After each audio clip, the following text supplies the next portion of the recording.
शिवसेना के पूर्व विधायक सहसराम कोरोटे के नेतृत्व में किसानों ने देवरी तहसील के शीरपुर गांव में स्थित मनोहर सागर बांध पर आंदोलन किया। किसानों की मांग थी कि उनकी खेती के लिए पानी छोड़ा जाए। इस आंदोलन को सफलता मिली और अधिकारियों ने पूर्व विधायक की उपस्थिति में बांध के गेट खोल दिए। गोंदिया जिले के देवरी तहसील में रबी सीजन में किसानों ने धान की खेती की। शुरू में सिंचाई विभाग ने पानी उपलब्ध कराया, लेकिन धान की रोपाई के बाद जब फसल को पानी की और जरूरत पड़ी तो विभाग ने पानी छोड़ना बंद कर दिया। किसानों ने सिंचाई विभाग के अधिकारियों को इस संबंध में ज्ञापन भी सौंपा, लेकिन जब कोई समाधान नहीं निकला तो शिवसेना के पूर्व विधायक सहसराम कोरोटे के नेतृत्व में किसानों ने बांध पर आंदोलन किया। आंदोलन के दौरान सिंचाई विभाग के अधिकारी मौके पर पहुंचे, स्थिति को समझा और तुरंत बांध के गेट खोल दिए। 4 घंटे के लिए बांध के गेट खोले जाने से देवरी तहसील के 5 गाँव के किसानों की पानी की समस्या हल हो गयी। अधिकारियों ने आश्वासन दिया है कि भविष्य में भी जब धान की फसल को पानी की जरूरत होगी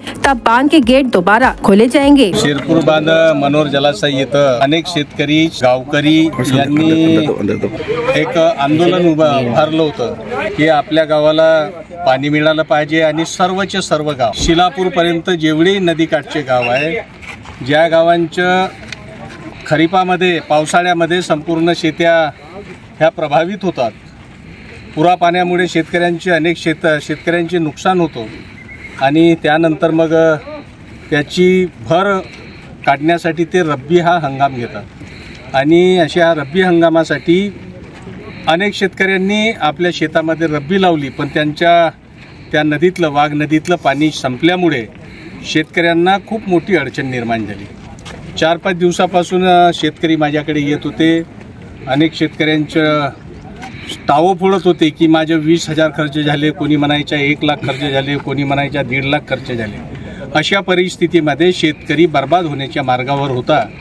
मी या शेतकऱ्याच्या आंदोलनाला आज समर्थन देऊन आज सर्व स्तरावरचे अधिकारी श्री पवार साहेब नागपूर, एसी पराते साहेब भंडारा आणि ह्या ठिकाणी आलेले आपले सन्माननीय राजीवजी कुरेकर साहेब एक्झिक्युटिव्ह इंजिनियर आणि त्यांच्यासोबत डेप्युटी इंजिनियर डोंगरेजी हे ह्या ठिकाणी उपस्थित झाले। नक्कीचपणे एक्झिक्युटिव्ह इंजिनियर, डेप्युटी इंजिनियर आणि ज्युनियर इंजिनियर यांच्या प्रमुख उपस्थितीमध्ये शेतकऱ्यांना पाणी देण्याबाबतचा निर्णय ह्या ठिकाणी घेण्यात आलेला आहे आणि हा पाणी शिलापूर गावापर्यंत सोडण्यात येईल अशा प्रकारचे आपले एक्झिक्युटिव्ह इंजिनियर कुरेकर साहेबांनी यांनी सांगितलं आणि आता लगेच डॅमचा दरवाजा ओपन करून शेतकऱ्यांसाठी एक गोड बातमी म्हणून त्यांना पाणी देण्यासाठी दरवाजा ओपन करून पाणी देण्याचे काम करण्यात आलेलं आहे।